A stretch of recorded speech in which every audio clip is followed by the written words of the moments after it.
जय श्री कृष्णा प्यारे विद्यार्थियों। मैं विजय शर्मा स्वागत करता हूं आपके अपने YouTube channel VMG online classes Chomu में। दोस्तों सबसे पहले आप जो भी वीडियो देख रहे हो या नए यूजर हो तो आपको सबसे पहले चैनल को सब्सक्राइब कीजिए, लाइक कीजिए, शेयर कीजिए।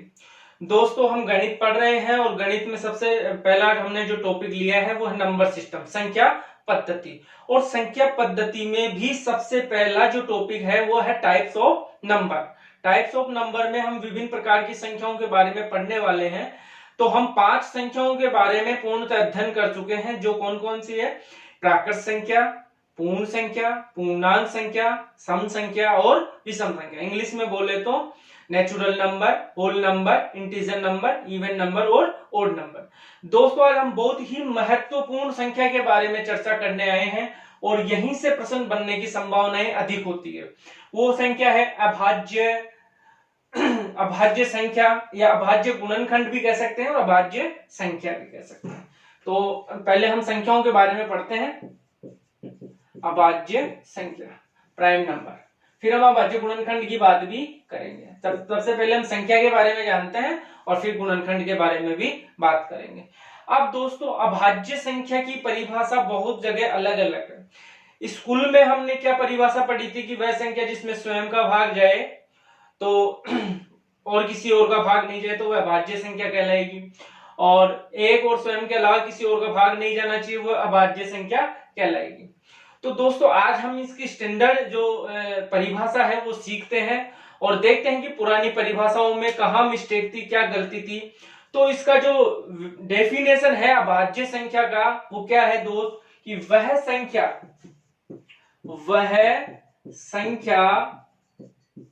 जिसके सिर्फ और सिर्फ दो गुणनखंड हो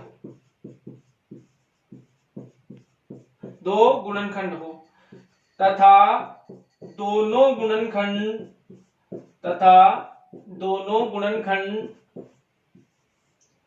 अलग अलग हो। ये बहुत ही इंपॉर्टेंट है दोस्तों, ये बहुत ही इंपॉर्टेंट है कि वह संख्या जिसके सिर्फ और सिर्फ दो गुणनखंड हो तथा दोनों गुणनखंड अलग अलग हो तो अभाज्य संख्या जो मेरा प्राइम नंबर है ओनली टू फैक्टर कितने गुणनखंड रखता है? केवल दो गुणनखंड। दोस्तों दो से ज्यादा गुणनखंड होते ही संख्या हो जाती है भाज्य, कंपोजिट नंबर।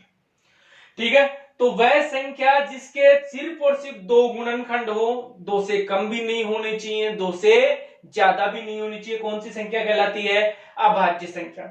अब हम स्कूल की परिभाषा में आते हैं। स्कूल की परिभाषा कहती है वह संख्या जिसमें स्वयं का भाग जाए और एक का जाए तो वह संख्या क्या कहलाती है? अभाज्य गुणनखंड। देखो मैं कुछ संख्याओं के बारे में यहां चर्चा कर रहा हूं। ठीक है, अब इस एक में एक का भाग जा रहा है, इसके अलावा तो किसी का जाता नहीं है। दो में एक का जाता है और दो का जाता है। तीन में एक का ही जा रहा है और तीन का जा रहा है। चार में किस किस का भाग जा रहा है दोस्त? एक का, दो का और चार का। तो देखिए अब स्कूल की परिभाषा क्या कहती है? वह संख्या जिसमें स्वयं का जाए और एक का जाए। तो इसमें स्वयं का भी जा रहा है, एक का भी जा रहा है, तो फिर दिक्कत पैदा हो सकती है। ठीक है नहीं? अपनी परिभाषा क्या है? वह संख्या जिसके सिर्फ और सिर्फ दो गुणनखंड हो और दोनों अलग अलग हो। ऐसा नहीं है कि एक में स्वयं का भी जा रहा है, एक और एक कर दिया आपने, ये दो सेम हो, दोनों ही समान गुणनखंड हो गए। तो इसका कितना गुणनखंड है? एक गुणनखंड है। इनके दो का कितना गुणनखंड है? दो। तीन के दो, चार के तीन।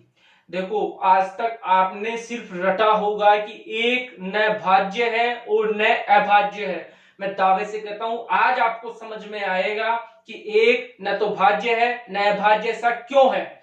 ऐसा इसलिए है कि एक का सिर्फ एक ही गुणनखंड है। समझना दोस्त अच्छे से, क्या कहा मैंने? एक का सिर्फ एक ही गुणनखंड है और अभाज्य होने के लिए कितने गुणनखंडों की आवश्यकता है? दो गुणनखंडों की आवश्यकता है। और भाज्य होने के लिए कितने गुणनखंडों की आवश्यकता है? तीन गुणनखंडों की आवश्यकता है।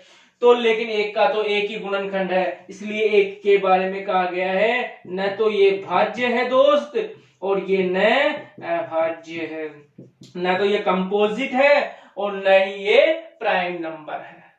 अब बात करते हैं दो की, चर्चा किसकी करते हैं, दो की। दो का कितना गुणनखंड है दोस्त, दो गुणनखंड है, ठीक है, और दोनों ही क्या है, अलग अलग। तो ये दो के बारे में मैं क्या कह सकता हूं कि प्रथम अभाज्य संख्या, प्रथम अभाज्य संख्या, दो के बारे में मैं क्या कह सकता हूं, प्रथम अभाज्य संख्या, ठीक है, एवं एकमात्र समभाज्य संख्या।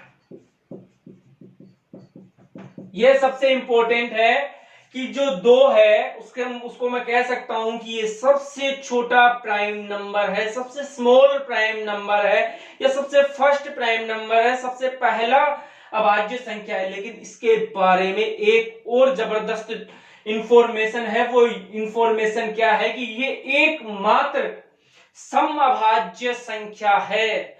बाकी दुनिया में जितनी भी अभाज्य संख्या है दोस्त, वो सब विषम है, वो सब ओड है, इवन नहीं है।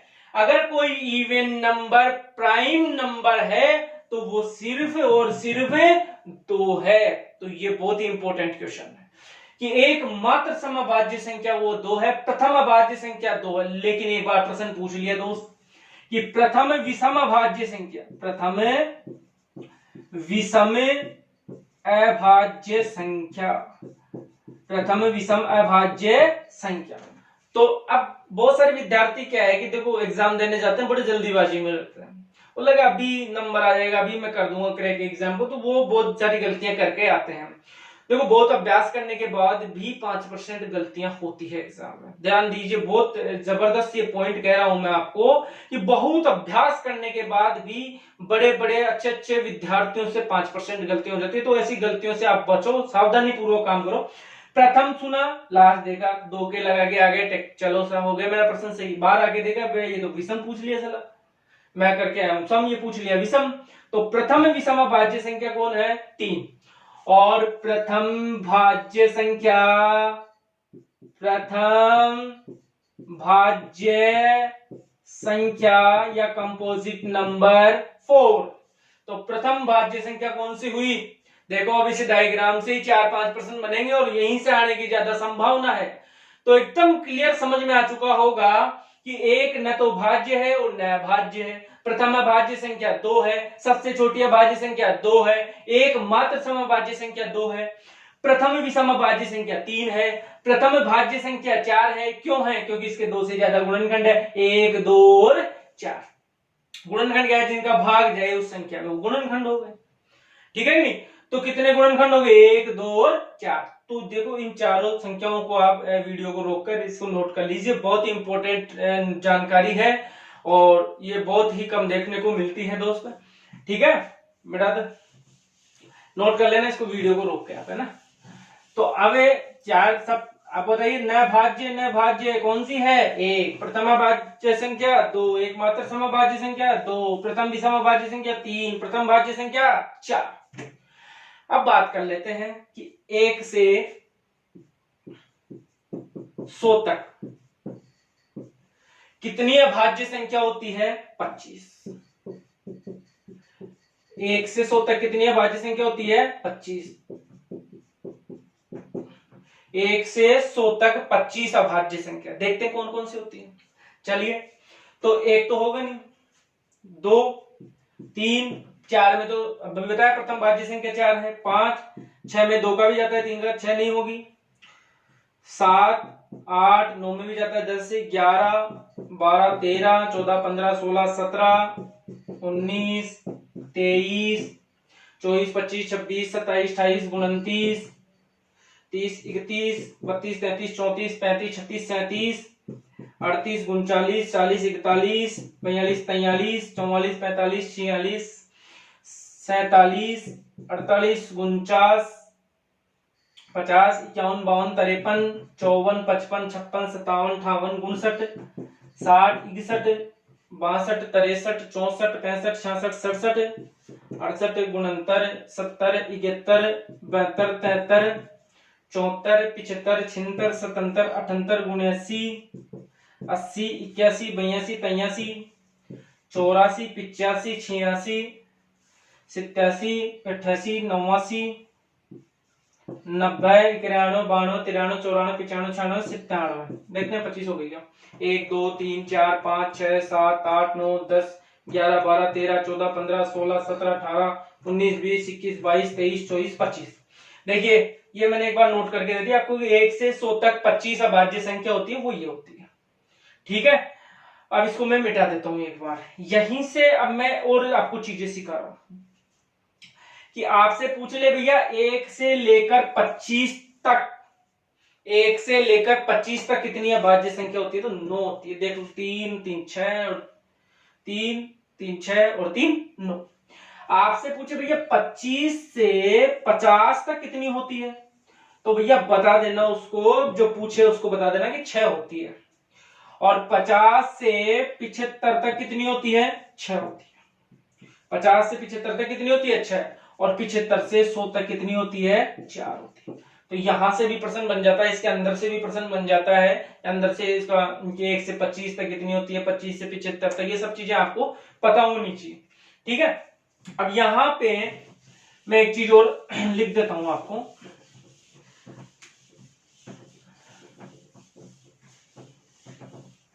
कि भैया पूछे 100 से 200 तक, तो बता देना एग्जामिनर को कि 21 होती है, विजय जी सर ने बताया था।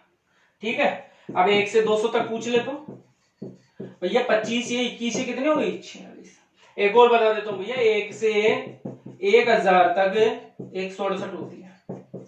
1 से लेकर 1000 तक कितनी होती है, 168। ठीक है नहीं, 168 बता दूं। तो बस इतनी संख्याओं के बारे में आप ये इंफॉर्मेशन रखेंगे तो ठीक है, ये चल जाएगा अपना, कोई दिक्कत नहीं है, इतना काम हो जाएगा अपना। देखिए अब कई बार क्वेश्चन ऐसे पूछ सकता है कि सभी अभाज्य संख्याओं के योग में से यदि सभी विषम अभाज्य संख्याओं के योग को घटा दिया जाए तो क्या आएगा। वापस सुनना मेरे प्रश्न को कि सभी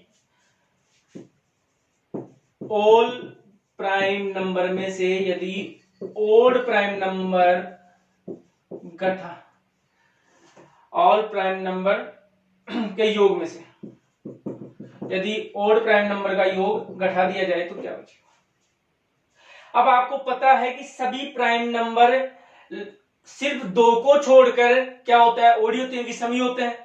तो अभी सभी प्राइम नंबर के योग में से यदि विषम प्राइम नंबर घटा देंगे तो सम प्राइम नंबर का टोटल बचेगा जो सिर्फ 2 होता है, तो इसका आंसर क्या हो जाएगा, 2। कई बार ये प्रश्न भी पूछ लेता है। ठीक है, तो इस प्रकार इसका भी ध्यान रखें। अब देखिए, अब बात करता हूं मैं अभाज्य गुणनखंड की, जो मैंने शुरू में लिखे था ना, अभाज्य गुणनखंड, प्राइम फैक्टर, अभाज्य गुणनखंड, प्राइम। जैसे आपसे पूछ ले भैया 6 के अभाज्य गुणनखंड क्या क्या होंगे, तो आपको पता है कि 6 में भाग किस किस का जाता है भैया, 1 का जा रहा है, 2 का जा रहा है, 3 का जा रहा है और 6 का जा रहा है। तो वैसे गुणनखंड पूछे तो कितने हो गए, 1 2 3 4। लेकिन अब आपसे पूछे कि अभाज्य गुणनखंड कितने हो जाएंगे, तो भैया एक तो ये है और एक ये है, कितने हो गए, 2 हो गए। लेकिन इसको करने का प्रॉपर जो तरीका है वो क्या है, वो ये है दोस्त, किसी भी संख्या का अभाज्य गुणनखंड, ये पिछली बार फर्स्ट ग्रेड में भी पूछ लिया था और रीट में भी पूछ लेता है। तो अभाज्य गुणनखंड तो किस रूप में आएंगे कि p की a की पावर p इंटू b की पावर q इंटू c की power r dash dash dash, इसी प्रकार कोई गुणनखंड के क्रम में आएंगे। तो आपका आंसर जो होगा वो होगा p plus q plus r। ठीक है, p जैसे गुणनखंड आपका इस रूप में आएगा तो आपका अभाज्य गुणनखंड जो होगा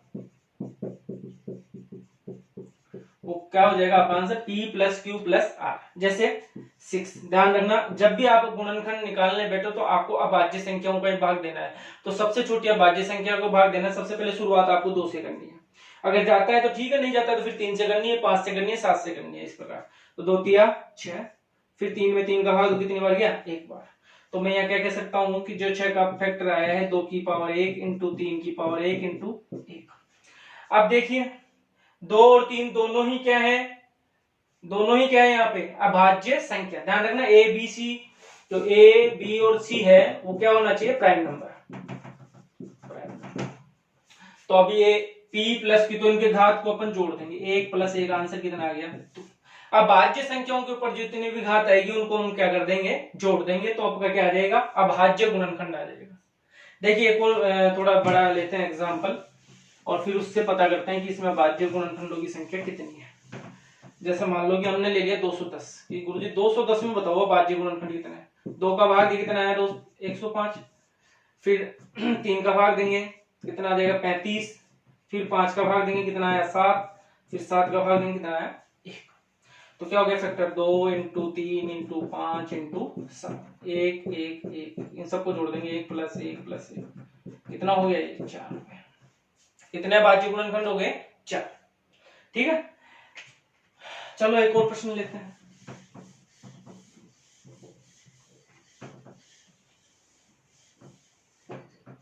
एक और लेता है, 360 ले लेता है। 2 का भाग तो कितना आया दोस्त, 180 बार गया। फिर 2 का चला जाएगा 90, फिर 3 का चला जाएगा, सॉरी 2 का जाएगा भी तो कितना 45, फिर 3 का जाएगा कितना 15, फिर 3 का जाएगा कितना 5, फिर 5 का जाएगा कितना 1। तो 2 की पावर कितने हो गई 3, 3 की पावर कितना हो गया 2, 5 की पावर कितना हो गया 1।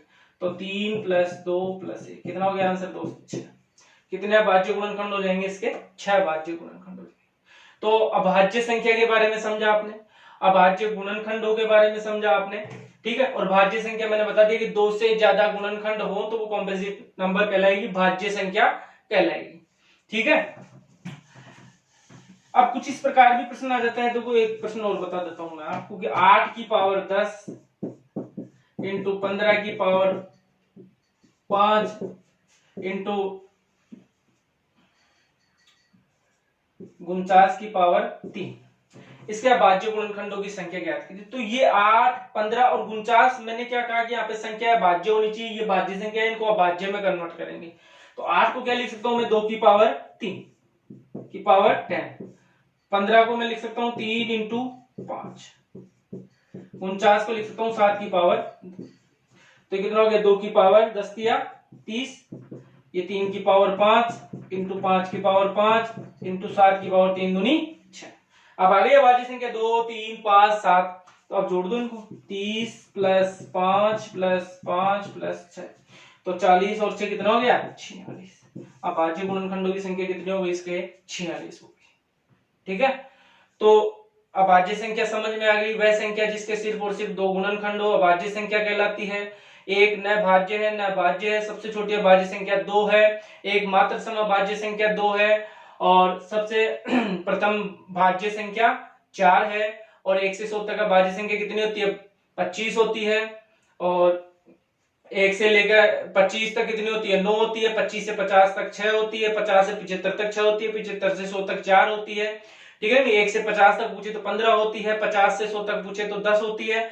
और 1 से 100 से 200 तक 21 होती है। 1 से 200 तक 46 होती है। 1 से 1000 तक 168 होती है, ठीक है। फिर हमने अभाज्य गुणनखंडों की बात की, अभाज्य संख्याएं कंप्लीट होने के बाद हमने किसकी बात की, अभाज्य गुणनखंडों की। अब इसमें एक क्वेश्चन और आता है दोस्त कि पहचानिए कि यह संख्या अभाज्य है या नहीं है। देखो ये संख्या वैसे तो अगर आपको विभाजकता के नियम जिस दिन आ जाएंगे वो पहचान लोगे आप, लेकिन जैसे मान लो कि आपसे कहा जाए कि भैया 171 अभाज्य है या नहीं है, तो आपको क्या करना है कि 171 के पहले ऐसी संख्या ढूंढनी जिसका वर्गमूल पूरा पूरा निकल रहा हो, ठीक है नहीं।